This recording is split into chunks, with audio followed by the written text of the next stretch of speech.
we're all going to get a reality check on December 1st. All the people that get elected are going to go into city council, and we're going to be hit with either a 4.9% tax increase or something a little bit less. Maybe it's not going to be quite as painful. But the reality check is we're going to have to pass a budget. And during election time, we all want to improve the services.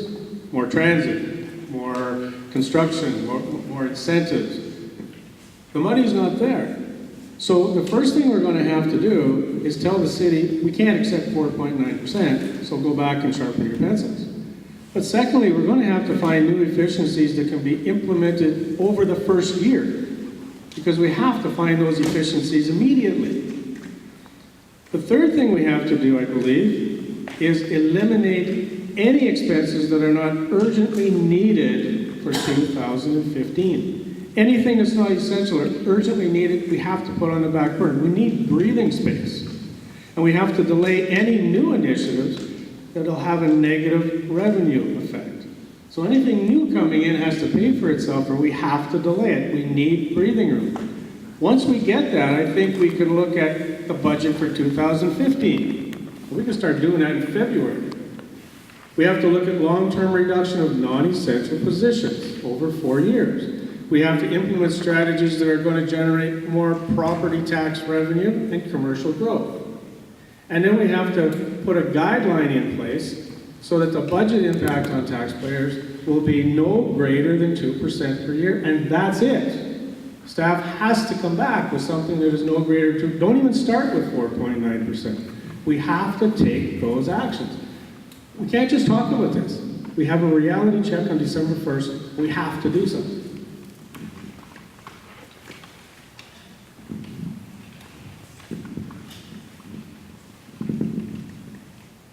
Well, I definitely, certainly would not accept a 4.9% increase, but that's the beginning. That's a starting point. So what I would do in a case like that is I would return the proposal to the Department of Finance, and I would tell them to look at their figures and say, and make a presentation, return with a presentation and say, all right, this is your wish list, this is what you want. Well, what would you suggest that are not a priority that are on there? The other thing I would do is I would definitely consult the staff to determine what they thought were priorities that didn't need to be out there. I mean, one of the things in any workforce, what is your greatest asset in the workforce? It's your staff.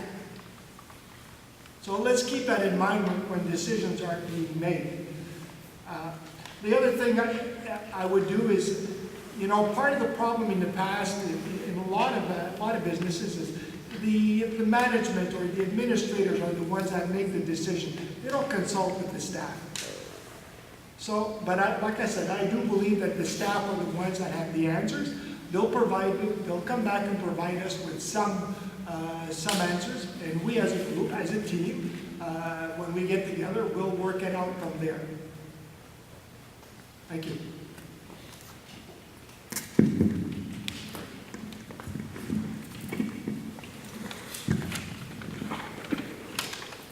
Well, for those that know me, it would come as no surprise that I just about fell off my chair when I saw the newspaper article saying 4.9% increase. In my understanding of municipal government, it is the council that sets the budget, it sets the tax rate, and the staff implement the policy or the budget. The staff should not be commenting on what sort of proposed increase we're looking at. It's up to the elected officials to determine that. And I echo some of the other points made down the table. Yeah, we may have a lot of needs, but we also have a lot of wants and a lot of wishes. We need to look at what is necessary as a service and as something provided by the city. I disagree that we have to leave everything for a couple of years for breathing room. We have the possibility of getting the money now to build infrastructure and more efficient infrastructure, so we're not spending money on maintaining old buildings with the money blowing up the chimney. It takes a tough decision. I've made them before, and I'll make them again.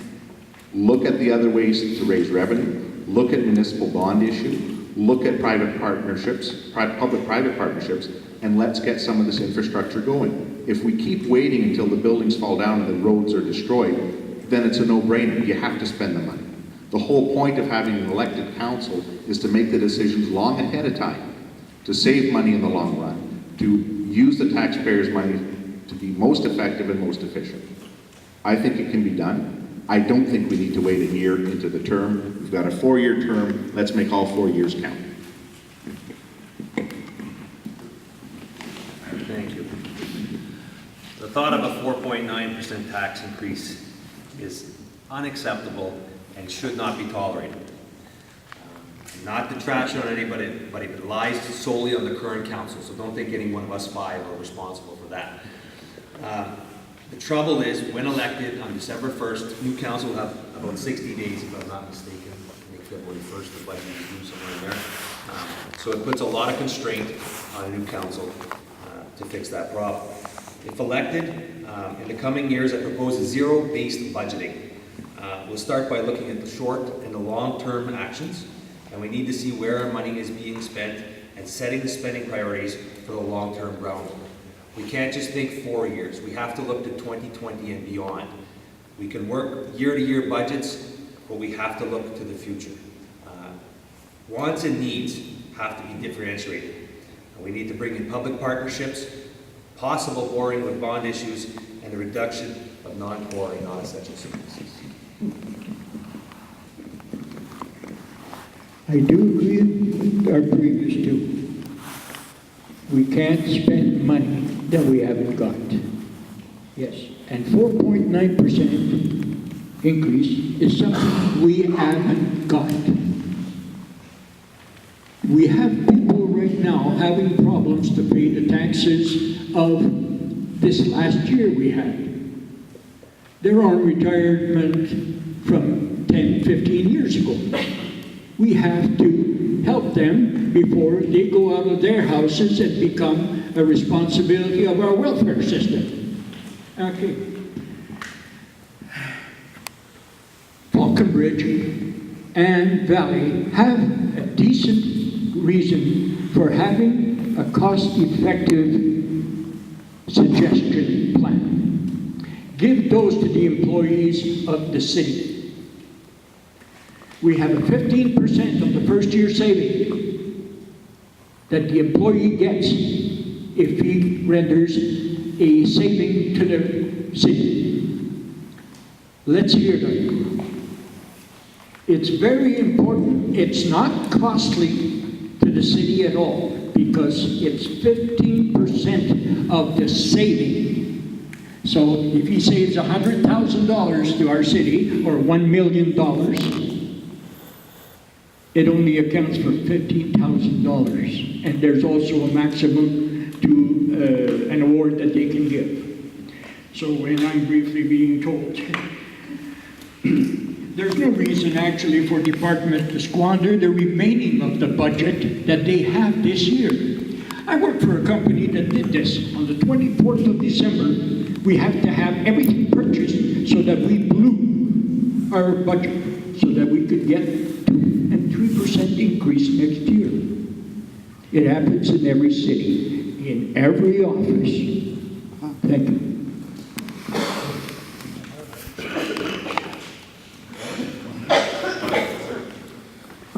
Very quickly, I'm on record as being in favor of borrowing the money to fix everything that we need to fix now so we can enjoy living in our city and we can start seeing commercial growth.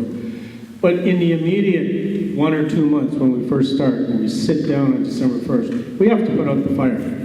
We have an immediate crisis with a 4.9% increase, and staff has come to them already saying, this is what we need.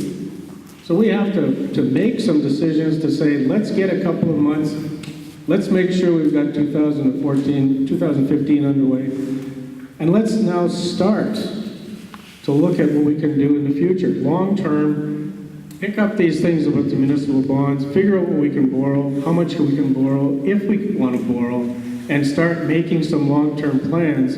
But in the immediate, we do have to deal with the immediate problems that we come up with in December. And then we can start looking at the long-term solutions. But we do have a fire to put out December 1st. And that's the reality.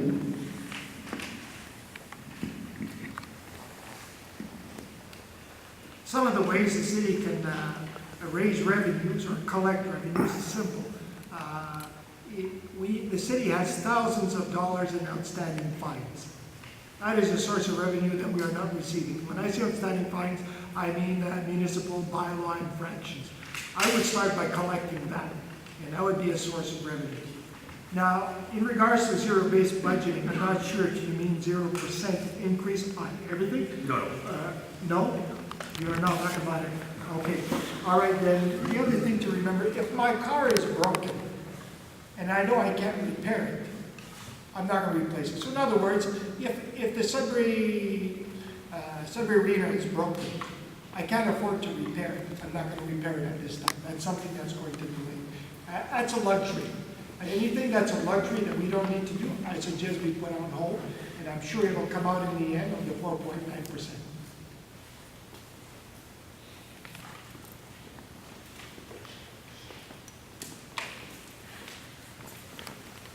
Just in quick rebuttal.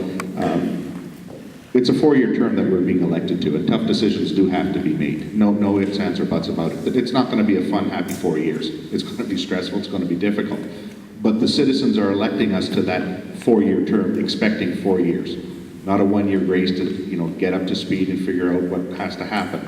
They want us to hit there December 1st and say, let's take the reins, let's lead this city back to where it should be, and let's put down the policy and budget that we need to get the city flying. We don't need to waste 12 months, and folks, I'm not going to do it. December to February is 60 days.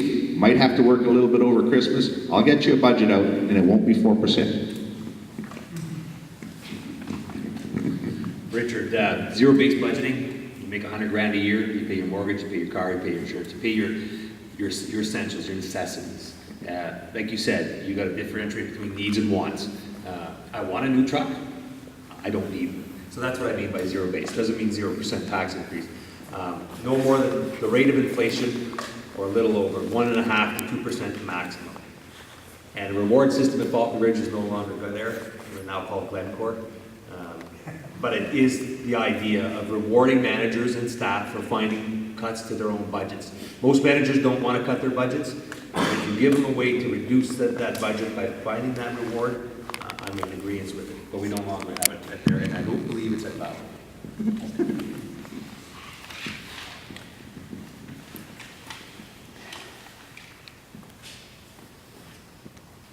It's true.